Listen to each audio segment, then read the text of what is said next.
The night I found out my husband was cheating, I didn't scream. I didn't cry.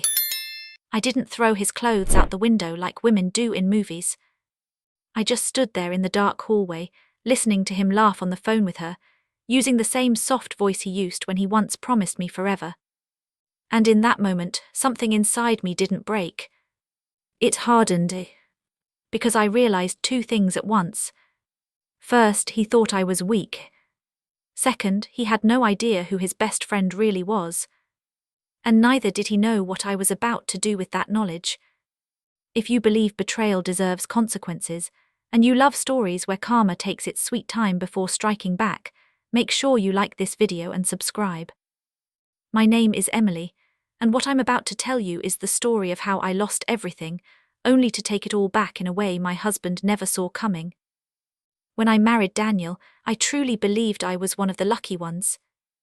He wasn't just handsome, he was charming in that effortless way that made everyone lean toward him when he spoke. People trusted him instantly. Waiters gave him free desserts. Strangers told him their life stories in elevators. And I was proud to be his wife. We met when we were both broke and figuring life out. He had big dreams but no money.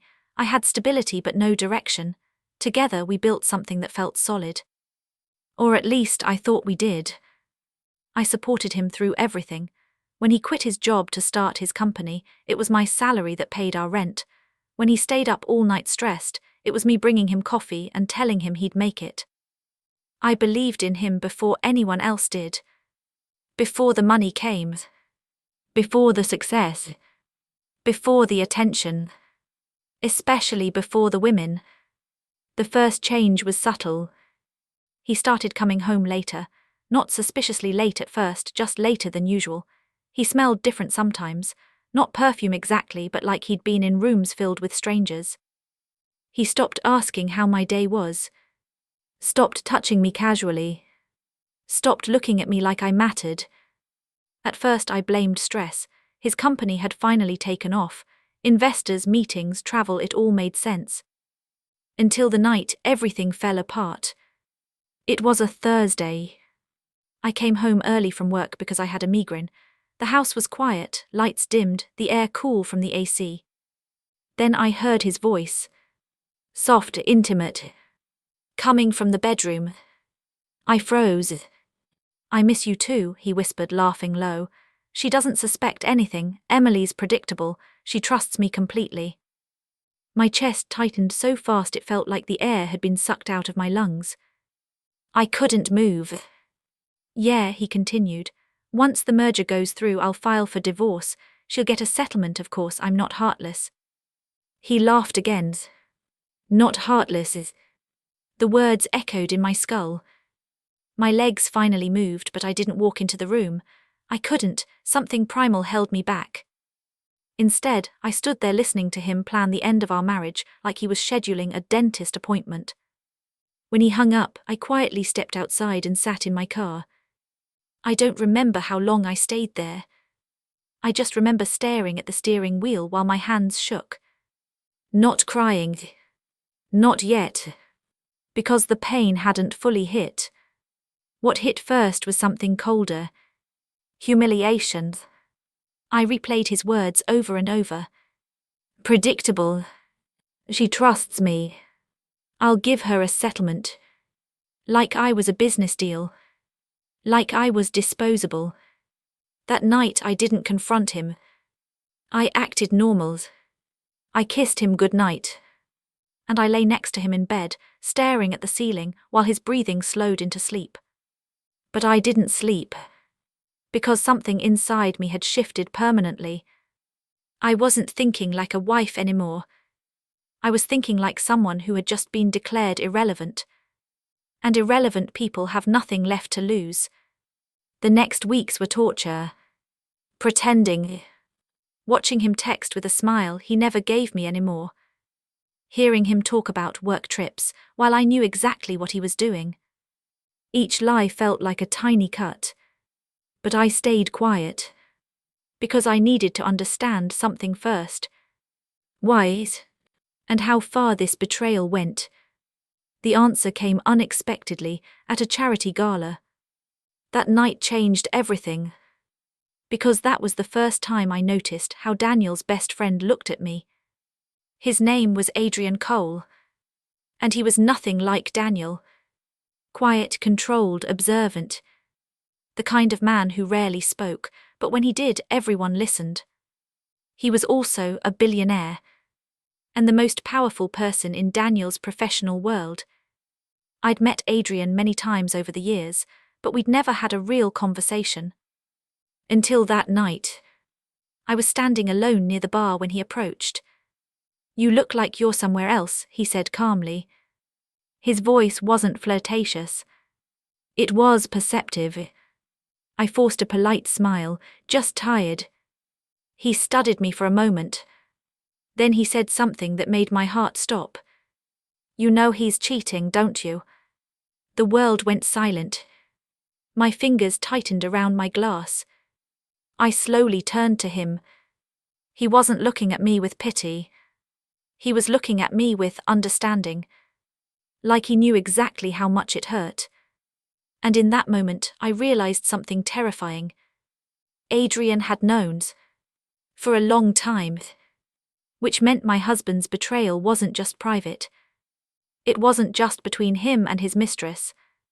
It was something others had witnessed. Something others had chosen to stay silent about. Including the one man who could destroy him. And that's when Adrian said the words that would change my life forever. "If you ever decide you don't want to be the victim in this story, come talk to me." He handed me his card. Then walked away. Leaving me standing there, holding the first piece of a revenge I didn't yet fully understand.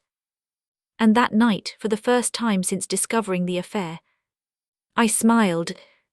Because I realized something important. Daniel thought he controlled everything. But he had just made one fatal mistake. He had underestimated me. And he had trusted the wrong best friend. For days after the gala, Adrian's words echoed in my mind like a quiet drumbeat I couldn't silence. "If you ever decide you don't want to be the victim, come talk to me." At first I tried to ignore it. I told myself I didn't need help, that I could handle this alone, that involving Daniel's best friend would only complicate things. But the truth, I was drowning.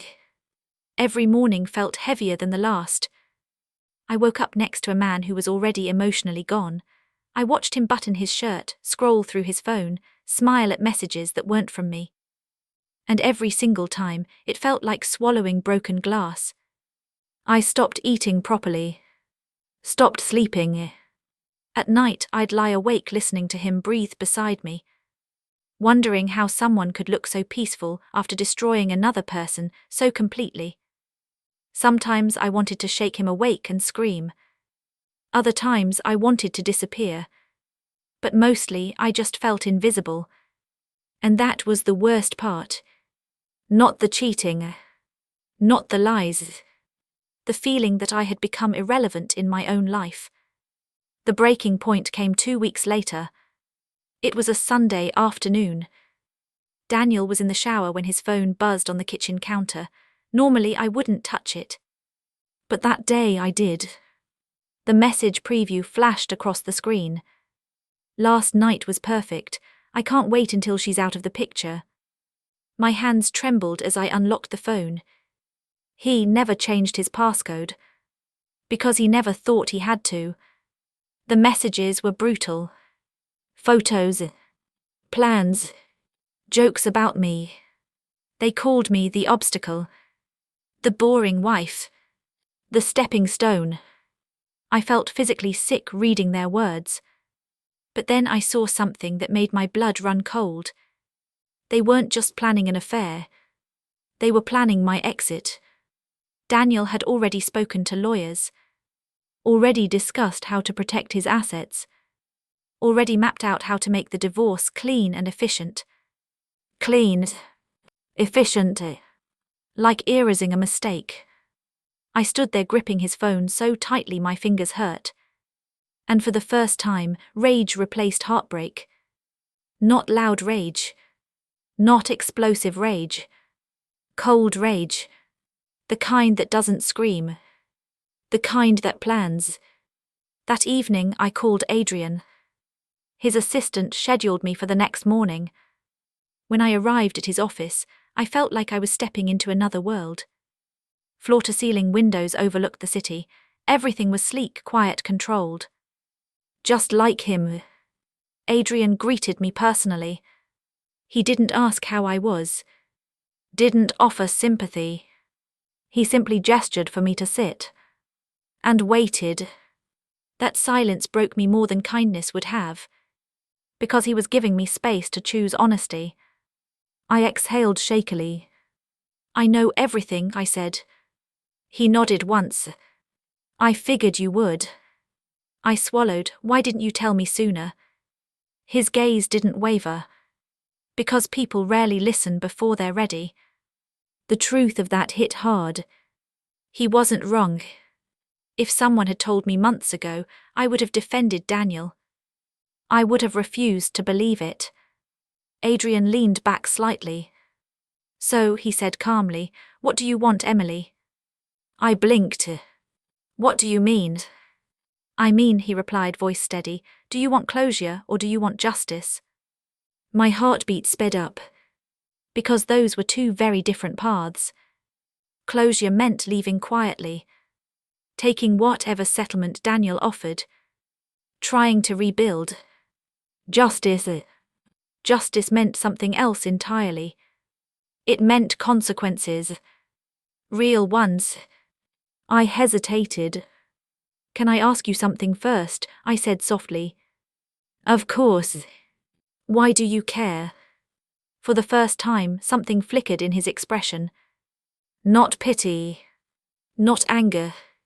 Something deeper. Because, he said after a moment, I watched you support him when no one else did. I watched you build him up. And I watched him become arrogant enough to believe you were replaceable. His voice hardened slightly. I don't tolerate disloyalty, in business or in life. I studied him carefully. You're not doing this for me, I said slowly. A faint, almost imperceptible smile touched his lips. No, he admitted, I'm doing it because Daniel forgot one very important rule. What rule? Adrian's eyes met mine. Never betray the person who knows your weaknesses. A chill ran down my spine. Because suddenly I understood. Adrian wasn't just offering support. He was offering power. And the chance to completely change the outcome of my story. What would justice look like? I asked quietly. He leaned forward slightly. That depends, he said. How far are you willing to go? My mind flashed through months of humiliation. The messages, the lies, the plans to discard me like nothing. And then I heard Daniel's voice again in my memory. She's predictable. A slow, steady calm settled inside me. I don't want revenge out of anger, I said. I want him to understand exactly what he lost, and exactly how badly he underestimated me. Adrian nodded. That, he said, is a much more powerful goal. Silence stretched between us. Then he said something that made my pulse spike. There is one way to ensure Daniel feels the full weight of his choices. I held my breath.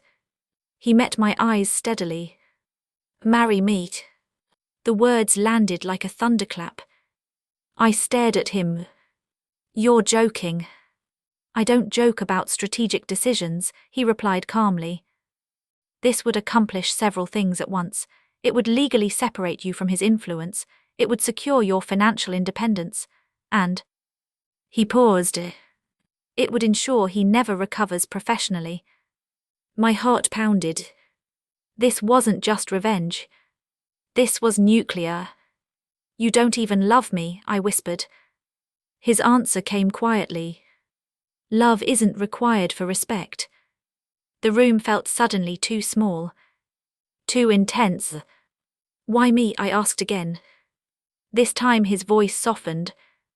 Because you're stronger than you think, and because I've seen how you endure pain without losing your integrity. He held my gaze. I would never betray you, Emily. That's something Daniel can't say. My chest tightened. For months I'd felt powerless, disposable, invisible. But now, someone powerful was looking at me like I mattered. Like I had value. Like I had choices.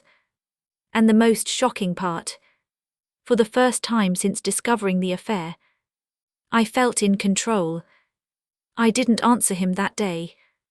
I needed time. Time to think. Time to decide who I wanted to become. Victim. Or something else entirely. That night I lay awake next to Daniel again. But this time I didn't feel broken. I felt awake. Like I was finally seeing the truth clearly. He shifted in his sleep and reached for me automatically. His hand brushed my arm. Once that touch would have comforted me. Now it felt like nothing. I stared into the darkness and whispered silently to myself. You thought I'd disappear quietly. You thought you'd control how this ended. You thought I was predictable. A slow, steady determination filled my chest. Because I finally understood something crucial. The opposite of love isn't hate. It's indifference.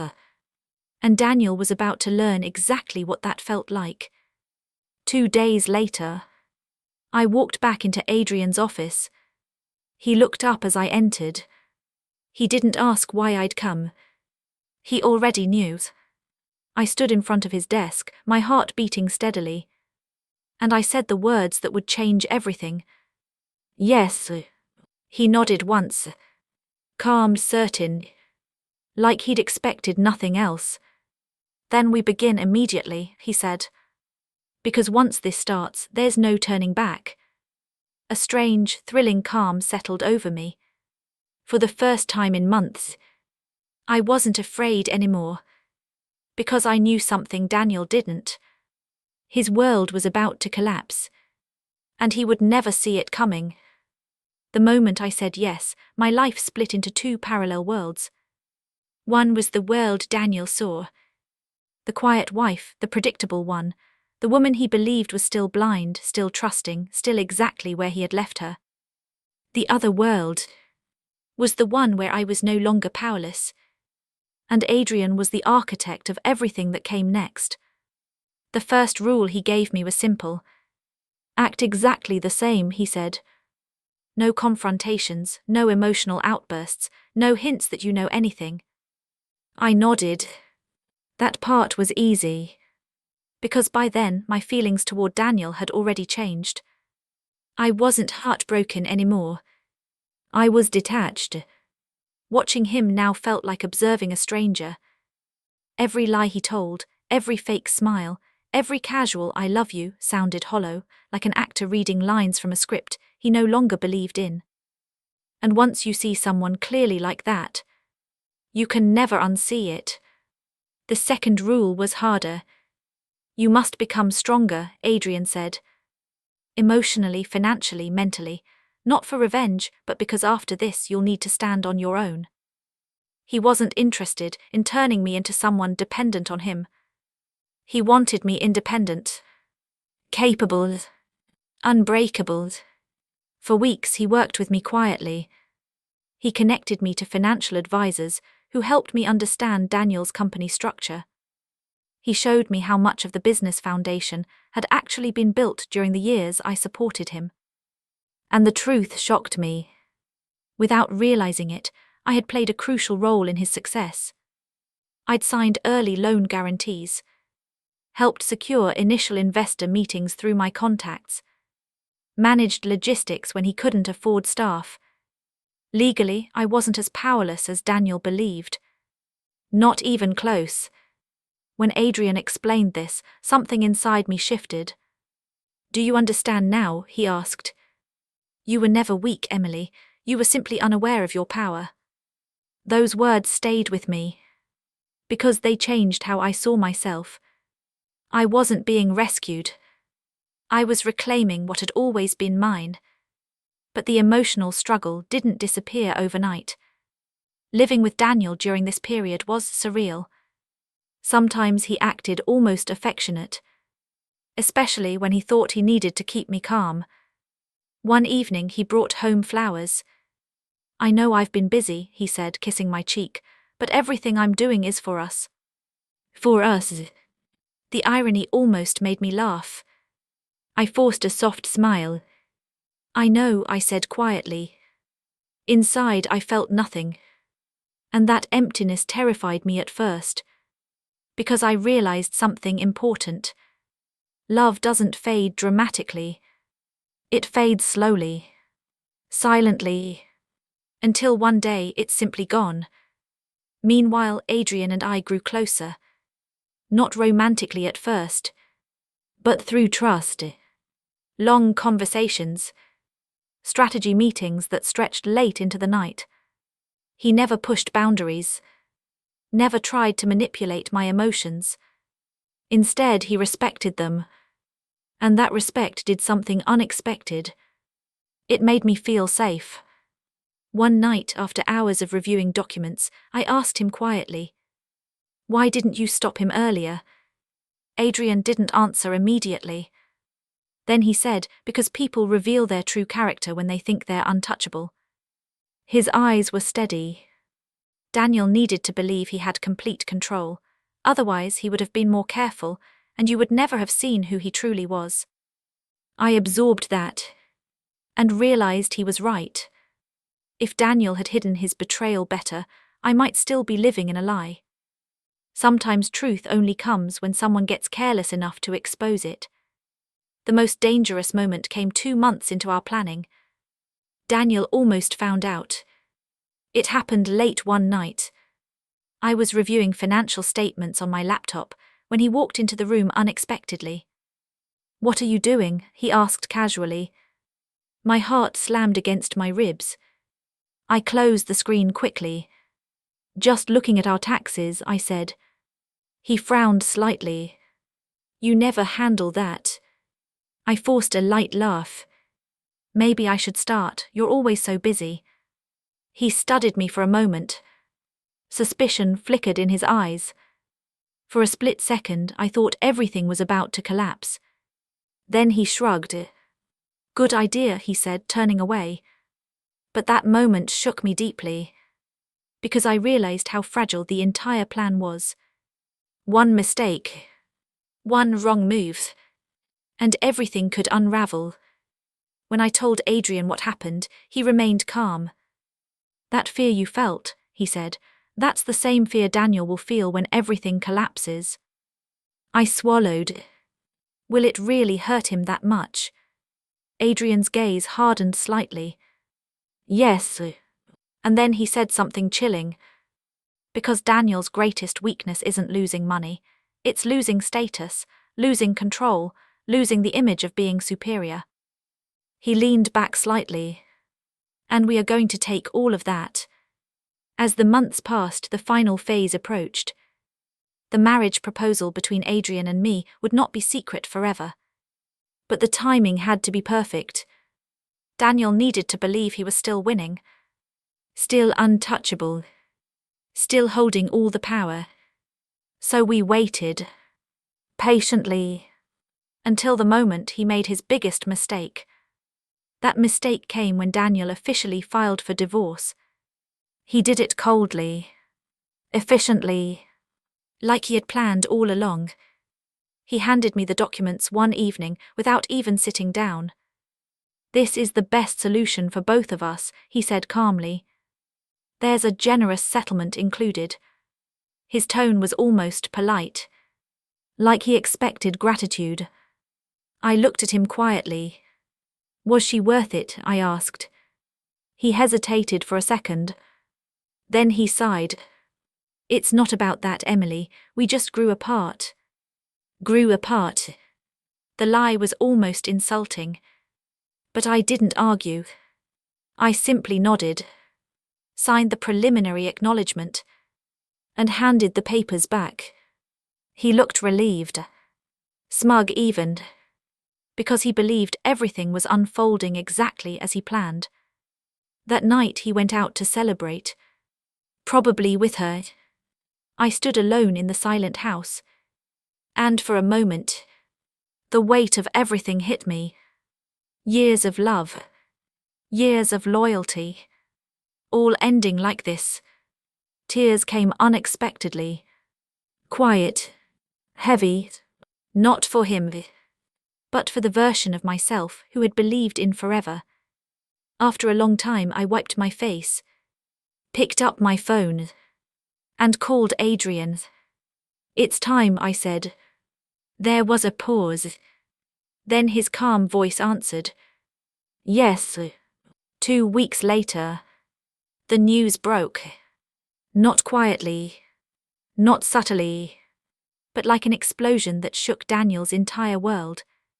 Because the headline read, "Billionaire Adrian Cole announces engagement to Emily Carter, ex-wife of business partner Daniel Carter." And in that moment, the trap finally snapped shut. I didn't see the headline first. Daniel did. And I know exactly when it happened, because he called me less than 10 minutes after the news went live. I remember staring at my phone vibrating on the table, his name flashing over and over. For a moment I just watched it. Calm, detached. Because for months I had imagined this exact moment. The moment when the power shifted, when he realized he was no longer in control. I answered on the 4th ring. His voice exploded through the speaker. "What is this?" I held the phone slightly away from my ear. His breathing was sharp, uneven, furious, panicked. "The engagement announcement," I said evenly. "You saw it." "You're marrying Adrian," he shouted. The disbelief in his voice almost sounded like pain. I leaned back in my chair. "Yes." Silence hit the line for a few seconds. Then he laughed. A harsh, hollow sound. "This is a joke, right? You're trying to make me jealous." "No," I said quietly. "I'm moving on." Another silence. Longer this time. And then his tone changed. From anger to something much uglier. "You planned this," he said slowly. The accusation in his voice was heavy with realization. I didn't answer, because he was finally understanding, finally seeing the truth he never expected. His voice dropped into a whisper. "You went behind my back with my best friend." The irony was almost poetic. I exhaled softly. "You did the same to me," I said. He sucked in a sharp breath. "That's different." I almost smiled. "Is it?" He didn't respond immediately. And in that silence, I heard something new in his voice. Fear. Real, raw fear. Because now he understood the full scope of what was happening. This wasn't just emotional. This was professional, financial, social, everything. "Do you have any idea what this is going to do to me?" he demanded. "Yes," I said calmly. "I do." And for the first time since I had known him, he sounded small. The fallout was immediate, brutal, total. Adrian didn't just announce our engagement. He made a strategic move simultaneously. He withdrew his investment support from Daniel's company. Legally, quietly, but decisively. Without Adrian's backing, Daniel's business lost credibility overnight. Investors panicked. Partnership deals froze. Stock value dropped. Within weeks, the empire Daniel had built began crumbling. And the worst part for him, everyone knew why. The business world thrives on loyalty. And Daniel had just publicly betrayed the 2 people who had supported him most. His wife and his closest ally. He wasn't seen as unlucky. He was seen as untrustworthy. And that reputation spreads like wildfire. The final confrontation happened 3 months later. In person. At a restaurant where Daniel asked to meet. I agreed. Not because I needed closure, but because I wanted to see him one last time. He looked different when he walked in. Thinner. Tired. His confidence was gone. The man who once filled rooms with charm now avoided eye contact. He sat across from me quietly. For a long moment, neither of us spoke. Finally, he said softly, "Did you ever love me?" The question caught me off guard. I studied his face, and I answered honestly, "Yes." His jaw tightened. "Then how could you do this to me?" I felt a strange calm settle over me. "Daniel," I said gently, "I didn't do this to you. You did it to yourself." He shook his head. "No, you destroyed everything." I met his gaze steadily. "You destroyed it first, when you chose to treat me like I didn't matter." His eyes filled with something close to regret. Or maybe just loss. "You could have just left," he said quietly. "Yes," I replied.